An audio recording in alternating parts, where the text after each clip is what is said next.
Back here on Radio Row, things winding down. Great week of coverage here. All this brought to you by the good folks at Low T Center of Nashville. Darren McFarland, Brad Hopkins, Derek Mason with you. We're now joined by the man who will be on the sidelines during Super Bowl 48 in East Rutherford, New Jersey on Sunday, Mark Malone, former quarterback. Mark, how you doing? I'm doing well. I'm waiting for this game to start. I'm all talked out about this football game. We do it every year, don't we? We get here, we talk about it for a week on end. But, yeah, I'm ready for it to start. I think it's going to be a good one. Did you pack extra for sidelines? Oh, yeah. My Westwood one will be getting a hefty bill for extra luggage. Yeah, there's a lot of snow boots and snow pants and all that other kind of stuff. All right, we'll just start right there. You talked about the monotony of conversating about this game over and over again. Are there any different storylines this year compared to last year? Well, I think the storylines change a little bit, Brad, because of the different football teams. I think this is a really interesting matchup, and you could argue that perhaps this matchup, to a great extent, deserves some of the hype. You got the best defense at football and the best offense at football. That rarely happens in a Super Bowl. You got two completely different philosophies. We're going to run it down your throat, play great defense, protect the football, and create turnovers. And then we're going to spread you out and take the best matchup and throw it all over the place. So it's really interesting. And, of course, you get guys who are defensive guys who say, I think Seattle's going to win this football game. You get old quarterbacks like myself who say, it's going to be Peyton Manning and Denver Broncos. I could make an argument for either one of these teams winning, and I really think we're going to end up having a really good Super Bowl. So this is more or less a dream matchup. When you're talking about two teams with different contrasts of styles, this is a dream matchup for a Super Bowl. Yeah, how many years have we said defense wins championships? Question now is, does defense win championships in this era of football? Because the rules have changed. We're spreading it out. We're throwing it all over the joint. It's tough. Hey, listen, I played NFL quarterback for 10 years. I really I feel for defensive players today. I really do. With all that they have to worry about, the game has been changed. The rules have been changed to allow the offense to score points because that sells tickets.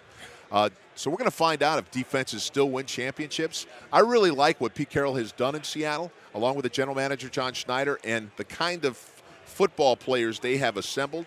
So it's going to be real fun to watch this thing unfold.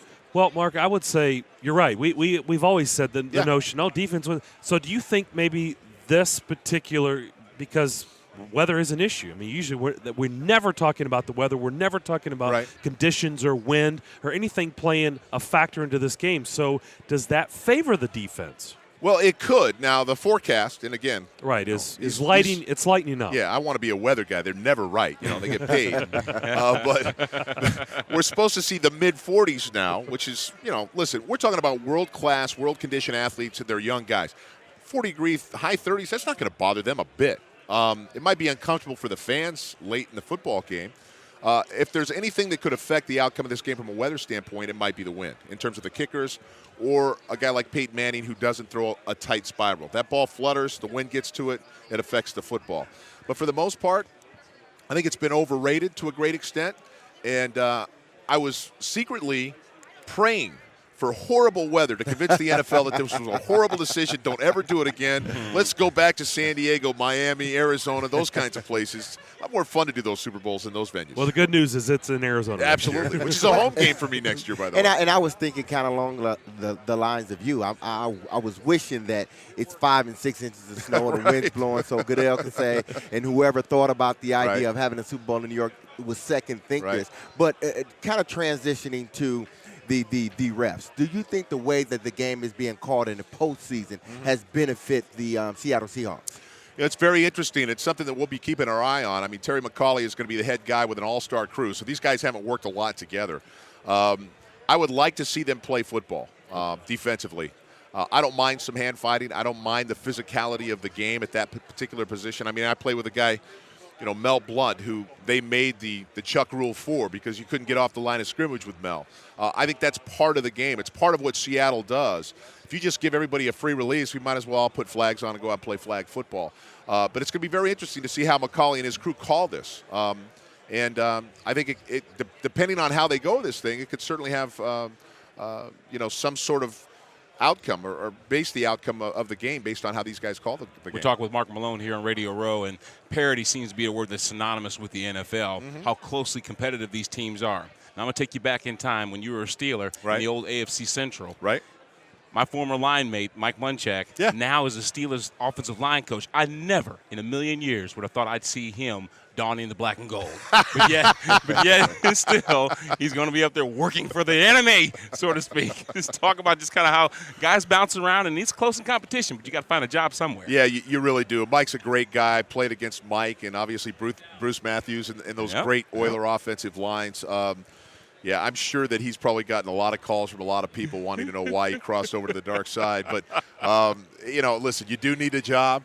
I think the Pittsburgh Steelers will benefit greatly from Mike. He's was a terrific player and a great coach. Hopefully, not only will he bring his wisdom and his technique and his ability to coach to the team, but maybe a little bit of that nastiness. As you know, Brad, you need to have it in the National Football League if you're going to be successful offensively. What's happened to the Steelers the last couple of years? We're just not used to this. It's gotten old. Wow. Yeah. You look at them, the safeties are getting old, the linebackers have gotten old. You've lost guys like Casey Hampton, and, you go right down the line.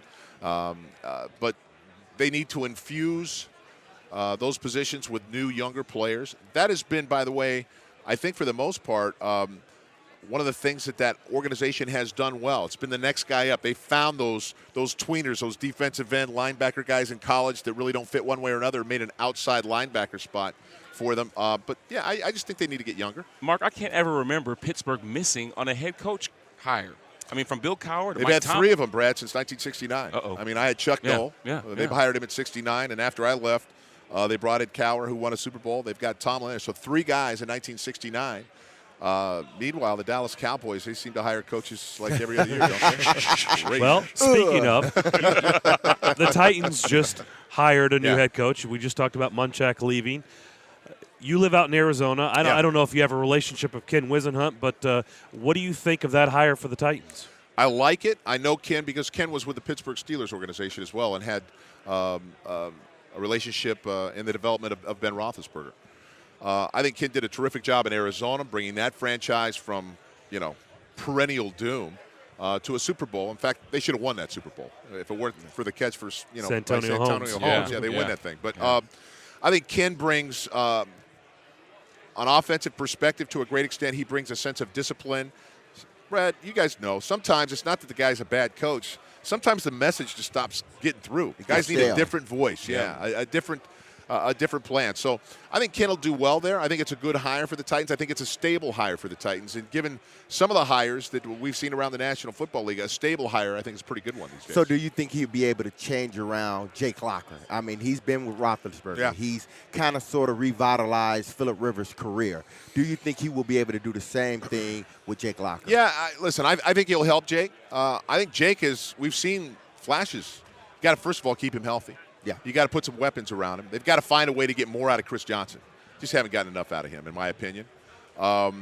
Listen, Kenny Britt, I'm sure, is gone. There are some things that need to change there, and I know Delaney came out the other day and mysteriously pointed the finger at 6 or 7 guys and didn't name any names. Yeah. But, so there's some things that have to be cleaned up in that franchise, and hopefully Ken will come in there and recognize those things and get them cleaned up. But in answer to your question, can he make Jake back? I think Jake has the tools to play in the NFL and be successful.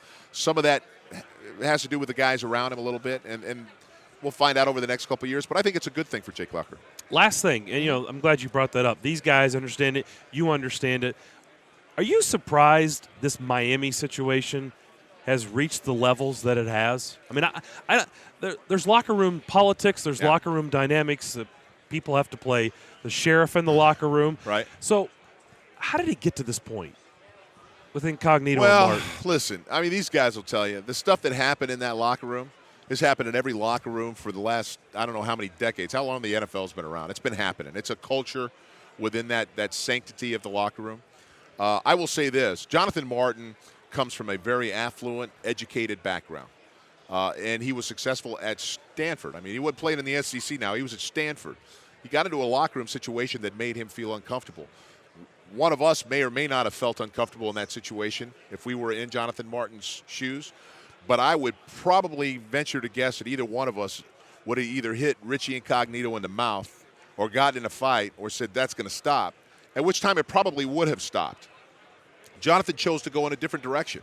And I can't fault him for that because he comes from a different background and a different culture than certainly I do, maybe Brad. I don't know. But it's unfortunate. he wants to play in the NFL. Well, will he get a chance? I think he will, but it's going to be really interesting to see how that locker room accepts him. It really is, because as these guys will tell you, it's a culture. It's a different kind of vibe that happens in a locker room, and he violated that to a great extent. So we'll see what happens. Thanks for doing this. Bundle up on Sunday. Yeah, I will, guys. Thank you, man. Mark Malone here at our table. We'll take a break and we'll be back.